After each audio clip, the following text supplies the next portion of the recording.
Trump claims he pardoned jailed Colorado elections clerk, but officials say he lacks authority. President Donald Trump announced that he has issued a pardon for Tina Peters, the former Colorado elections clerk who is serving a 9-year prison term after being found guilty of allowing unauthorized access to voting machines during the 2020 presidential contest.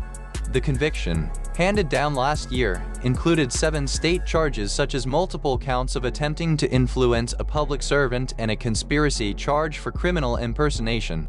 While the U.S. Constitution grants the president broad power to forgive federal offenses, legal scholars and state officials stress that this authority does not extend to crimes prosecuted under state law. Colorado Attorney General Phil Weiser responded to Trump's statement by asserting that the pardon has no legal precedent and will not survive judicial scrutiny.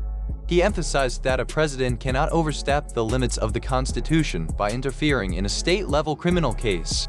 Trump, who repeatedly promotes unfounded claims of widespread voter fraud in the 2020 election, framed the pardon as a defense of patriots fighting for fair and honest elections, describing Peters as a victim of partisan targeting. Colorado Secretary of State Gina Griswold countered, stating that the president has no constitutional power to intervene in state criminal matters and that such an act would undermine both democratic norms and states' rights. Weiser added that the principle of state sovereignty is a cornerstone of American federalism, ensuring that each state manages its own criminal justice system without federal intrusion. He warned that allowing a presidential pardon for a state-convicted individual would set an outrageous precedent contrary to constitutional requirements.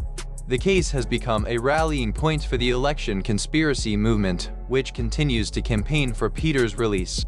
Since returning to the White House in January 2025, Trump has issued a series of pardons for allies, including former Chief of Staff Mark Meadows and former personal lawyer Rudy Giuliani, further fueling debate over the scope of executive clemency.